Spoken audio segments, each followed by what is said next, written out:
بسم اللہ الرحمن الرحیم الحمدللہ والصلاة والسلام علی رسول اللہ اما بعد۔ موارد الظمآن کے ساتھ ہماری یہ نشست ہو رہی ہے۔ شیخ کہتے ہیں کہ بعض اہل علم کے جو ہے وہ خطاب میں ایک بات آئی ہے، وہ کہہ رہے ہیں کہ مجھے اپنے زمانے، ویسے یہ اتفاق یہ ہے کہ ابھی جو ہماری بات ہو رہی تھی اس سے خاصا تعلق بنتا ہے، اس بات کا اتفاق ہے۔ کہتے ہیں کہ اپنے زمانے کے لوگوں کی ایک بات پر میں بے حد حیران ہوتا ہوں، دنگ رہ گیا ہوں۔ وہ یہ ہے کہ بے حد و حساب رونے ہیں، بہت زیادہ جو ہے وہ گلے اور شکوے ہوتے ہیں کہ جناب اب وہ پرانی محبتیں نہیں رہیں، وہ پیار نہیں رہے، وہ مزے نہیں رہے، وہ فلاں بزرگ ہوتا تھا وہ اٹھ گیا، وہ فلاں ہوتا تھا وہ اٹھ گیا ہے، اور یہ کبھی جو ہے نا وہ چیزیں اتنی سستی ہوتی تھیں، آج دیکھو اتنی مہنگی ہو گئی ہیں، فلاں دیکھو۔ تو اس پر جو ہے وہ ٹھنڈی آہیں بھرنا، زمانے میں جو کچھ تھا وہ نہیں رہا، تو اس پر ٹھنڈی آہیں بھرنا اور اس پر پریشانیاں ظاہر کرنا، اس پر افسوس کرنا، کہتے ہیں یہ میں سنتا ہوں، دیکھتا ہوں۔ لیکن یہ ہے کہ اسلام منہدم ہو گیا ہے، اس پر میں لوگوں کے رونے نہیں سنتا۔ سنتیں ختم ہو گئی ہیں اور بدعتیں جو ہیں وہ ہر طرف چھا گئی ہیں۔ رسول اللہ صلی اللہ علیہ وسلم کا دین اور آپ کی تعلیمات بالکل اجنبی، غریب الدیار، پردیسی اور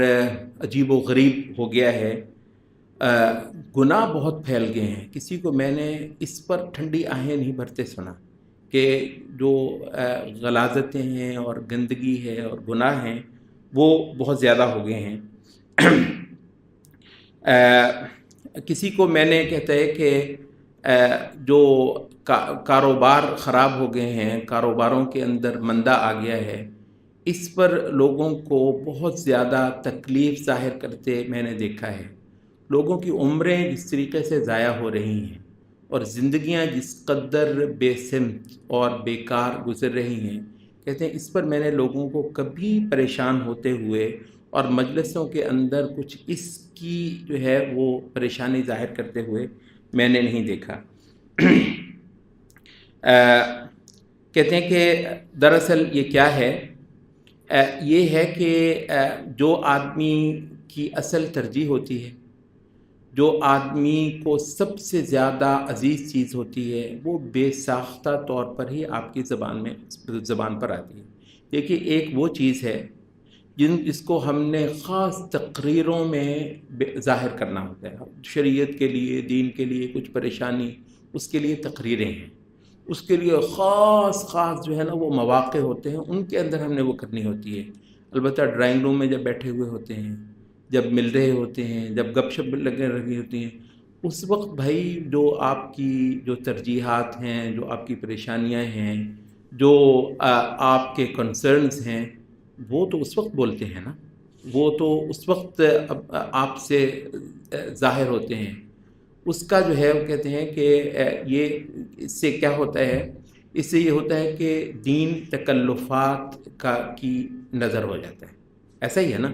کہ دین کے لیے تو بات کرنی ہے تقریبات میں، دین تو اس کے لیے تو یہی رہ گیا نا کہ خاص تقریبات ہوں، مولوی صاحب کے لیے ایک بڑا سٹیج سجایا جائے، وہاں مولوی صاحب دین کی کوئی فکر، کوئی پریشانی ہو سکتا ہے ظاہر کر دیں،